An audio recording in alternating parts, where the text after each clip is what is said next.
I've seen a bunch of your pictures, especially on the website. What's your favorite subject? I think flowers are my favorite subject. I like roses. The things I like to paint are usually what I like in life. Flowers, people, buildings. I like to do all of them. But I really think my preference is to really capture the flower exactly like it is made. How long have you been painting? Probably off and on, maybe 50 years. Really? I know when I first started painting was oil paintings when my first child was born. Uh-huh. I had to escape, and then the other ones that came along after that, it gave me an escape from being a mom. Uh-huh. And then when the other kids were there, I don't think I painted very much after that. It doesn't seem like it. I think I was too busy to paint. Mostly I was cooking. Babysitting, cooking. Changing diapers. So how did you learn to paint in oils, though? Let's see, that was in Michigan, so I believe I took a class at high school. Evening class at a high school. I believe that was it. What other It's all about capturing what you see and what relates to you. And you want to be able to put that feeling in pictures. The feelings you get from life, you want to relate it to paintings in a way that you look at it and say, that's beautiful, wish I could capture it, and then you do. And if you don't, you either throw it away or you put it away a while, bring it out a couple weeks later and you say, that's not all that bad, and you start over again. So for you, you also take photographs. Oh yeah, all the time. So how does your photography relate to your painting? Usually, if I take a picture that says something to me and I really like what it's saying, then I'll say, okay, that's what I want to paint. Then I will. I may paint it exactly like the photo, or I may change it somewhat, like the one I just painted. I started out trying to do it just like the photo because I like the shadows and I like the colors.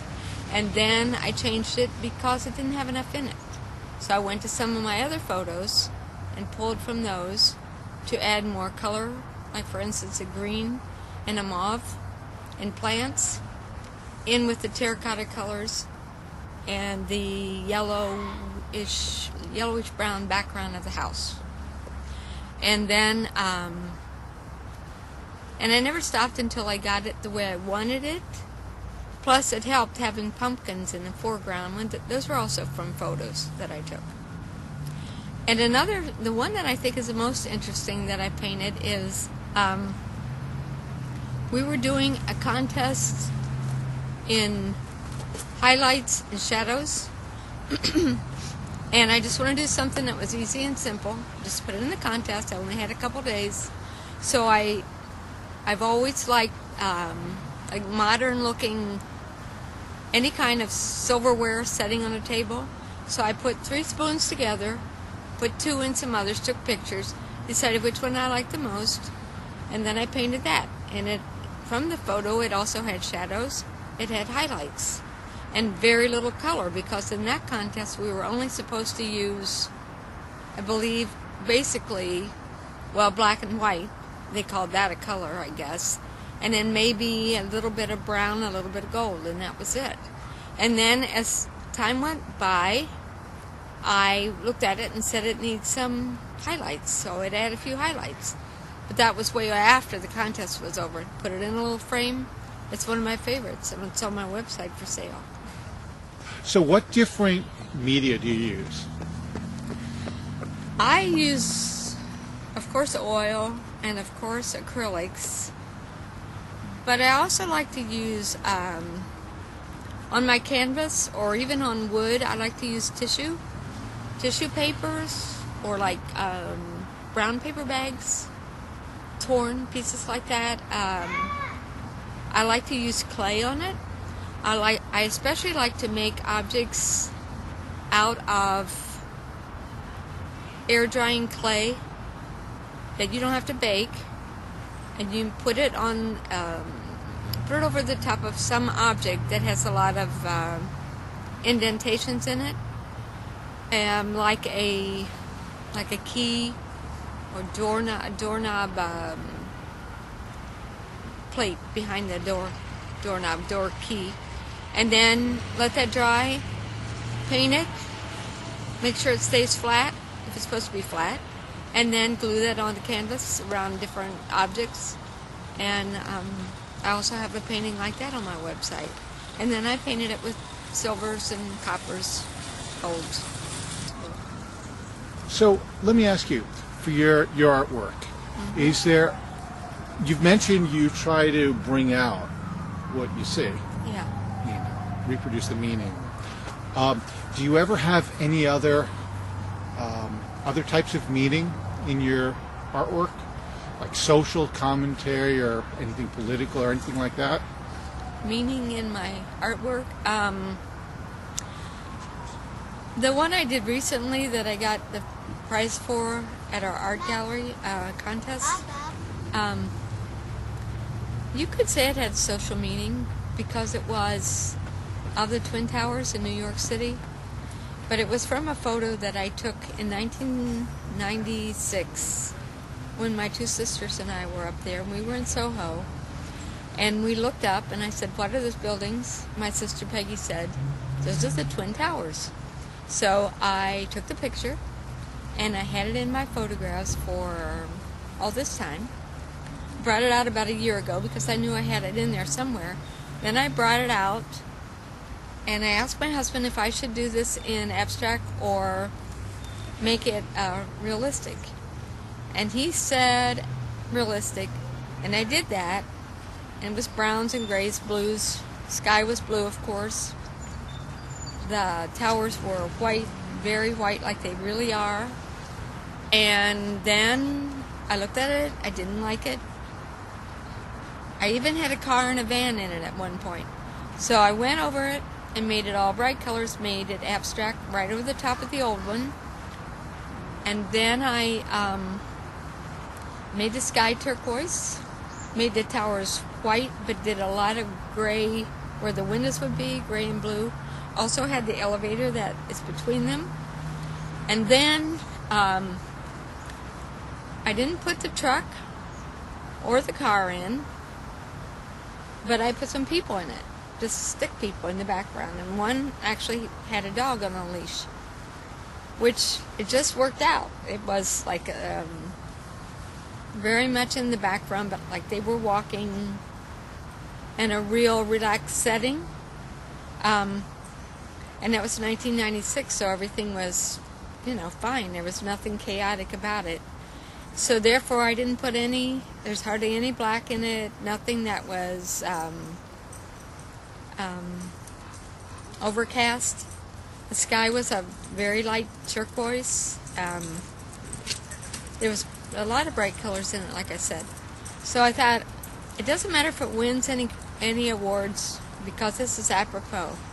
This was 10-year anniversary of 9/11, and I didn't want to make it sad. I didn't want anyone to think about the tragedy, so I didn't put it in a black frame.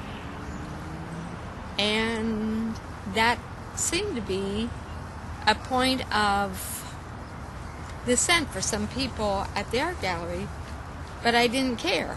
I noted it, but I really didn't care because my frame matched the colors in the painting. So that's what I would say on a topic that would be a modern topic, but yet was a tragedy, but it was during the fun times that I painted it. So that's it. So knowing you, as I have come to, Yes. I'm not surprised. You seem to find the fun. You seem to find the happiness, and you seem to find the joy. Yeah. Is that typical in your artwork, do you think? Yeah, fun. Just for instance, when I've done a Christmas painting that I decided I was going to do every year, it was a pink poinsettia plant, because the first one I did had a super meaning to a young man who saw it on display at a bank where I live. And he called me, he bought it, but to him it had meaning about his last Christmas he spent with his mom. And there was a lot of story to it. And it was their last Christmas. And this makes me sad, but it was a happiness for him. And probably if I painted another poinsettia and put it in that same spot, he'd probably want that one too. But I'm only going to do pink ones. Because I like, you're talking about fun, I like the way the texture of the leaves and the flowers blend together. In the pink one, it's pink, white, and a bright green. And if you make the background real blackish green, shows it off. And the first one I painted was his. The second one was the one I sold to my friend. And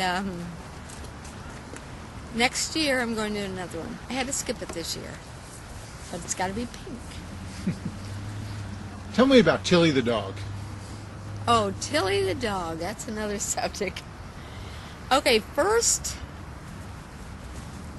I love Tilly because she was very photogenic. I've got to think about her colors. Black and white with a lot of white underneath. So I first painted her and gave the picture to her owner. She put a mat and a frame on it, which made it better, but I wouldn't have done that. And that one won an award, a first prize. And then I had taken a close-up of Tilly, and I just painted the face and mostly her ears, her hair, her big brown eyes.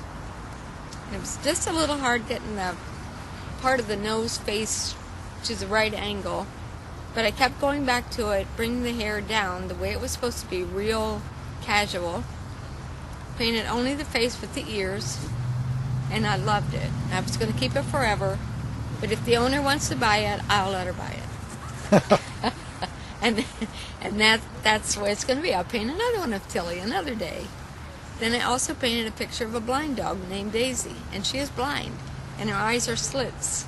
And that was Tilly's cousin, I think you would call her. And had that in a very small picture, in a very small frame, that I thought was perfect for the owner of Daisy. And she loves it, I think. Even if she doesn't, it's hers. What other artists inspired your artwork? You mean famous artists? Whoever. Monet is my favorite. I have some that Van Gogh style. Some that are called abstract expressionism. Abstract expressionist. That's what I mean. There are artists who just do that. And that's what my Twin Towers was, really. It wasn't just abstract, it was expressionist. So, but I like realistic also. What does abstract expressionism mean? It means the artist is expressing it with the artist's feelings, but yet giving it an abstract slant. That's my impression of it. What literally they call it in art books, I don't know. What style was Bart the dog? Bart the dog? Bart the dog, the abstract? Yeah. Well, that's very unusual because actually it was the first dog I painted seriously that I could go almost off of the canvas with the Bart the dog's hands, but I also used lots of bright colors in it. Pink, aqua, chartreuse, and the dog was black when I put some special colors in him, like maybe a reddish. What is your favorite painting that you've created? Ever? Oh, okay.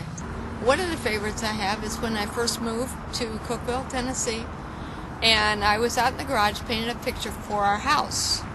And I took the painting from a photo that I had taken in Scotland. No, it wasn't Scotland, it was England. Hidcote Manor, and the background was grass on hills with sheep, and trees in the foreground, and a beautiful sky with just a few clouds. And I have it in a frame, and I'll probably always keep that one also. What's that? And some of my abstracts I love. Just, I never want to part with them. So tell me about this whole abstract thing. So you and I were at a museum together, and it was one of the funniest times I've ever had with you. Okay. Tell me about how you feel about abstract art. I just think it's so much fun because it's what you're really feeling. And what I think is so unique, and I'm sure I'm not the first person to ever notice this, but when you finish, you realize it's something that's going on in your life right then. Especially, I found it in this one painting I did of, I have sold it, but it was just different lines in all beautiful colors, browns, like a brick color, golds, and turquoise. Those are the colors I like to use a lot, especially the gold. And they were mostly lines, following a path. And at the time,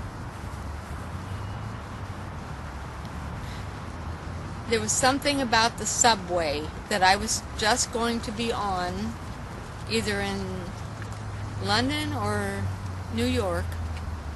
It was London. And so I had been reading all about the subway to get it familiar in my mind. That showed up in that painting. And the other thing that showed up was a wedding scene down here in abstract. I was going to go to my niece's wedding in Dayton. And I thought, that's what it is. And even look like a priest. And to me, and then people down in the front. I always find people in my paintings. I don't know. It's crazy.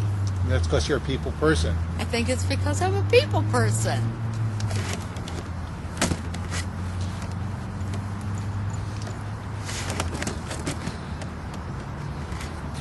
Are there other examples of your abstract art where you feel that your current life was reflected? Yes, but I have to think about that a minute.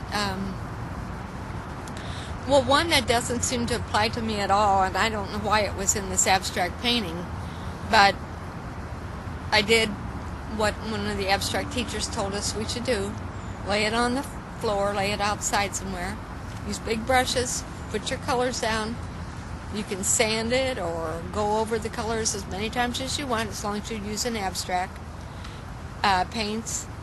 But when I got finished, I went and made some designs with my brush, just like that, while it was laying down on the floor. And it turned out they looked exactly like runners, like sprinting. 2 or 3 of them, and it also even looked like a bar that they had to jump over like a sprinter would do.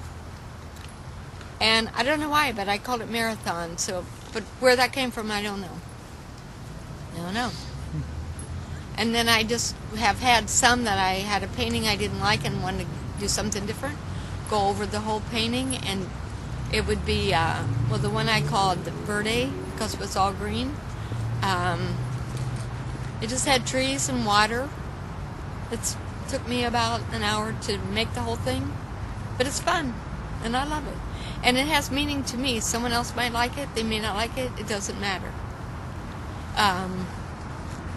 And then some of my paintings I've done really careful painting, where everything is right in the line, everything is designed perfectly, abstract. The Twin Towers was a lot like that too in the end. But I'm trying to think of some of the others. Some of my buildings I have given up on. I think I have it right, but the color's never right. I'll take it from Cotswold buildings in England where it'll be a gold color, but then that won't be exactly right, so I quit. Put it away for a while. So since it's New Year's Eve, Yeah. let's talk about the future for a second. Okay. What do you want to be doing in the future with your art? Let's see. Keep adding paintings to my website, different ones, and then I'll have the interaction with people who see it, and then I'll find out what they like. Then I'll kind of go from there. Need to do more of that. I always see everything that's going to be real bright colors. I've taken some pictures out of magazines that I would like to be able to go back to, take something from it, but I don't know if I can just stay with some of them or might be a mauve color or gray with some white in it, different designs. I may be able to do something like that, but I don't know. It may not be me. And then my daughter sent me a picture of a real beautiful painting out of a magazine that was pink colors, and it had sort of like a comical birds flying across the sky, but it was mostly pinks. And I wasn't sure I liked it, but she thought I should try something, so if I feel like it someday, I will. And large paintings is what's the most fun. Large canvases. Like I just did in August, September, where I painted 3 to match in golds, greens, that brick red color, off-white, and stripes. A trio for my living room. Anything else you'd like to convey? If no matter who you are, young, old, lady, man, whatever, and you keep thinking every day, I wish I could do this, or I wish I could do that. Why did I keep painting? Why did I stop? Why did I quit baking pies? Whatever. Why did I quit teaching kids? Whatever it is you love that you keep telling yourself every day, I should have kept doing it. Don't waste any more time. Just do it. Start out. If you don't like it, quit. Do something else, but do it. Don't just keep saying, I should have done it. Think of how good you would have been by now if you'd have kept doing it. So that's it.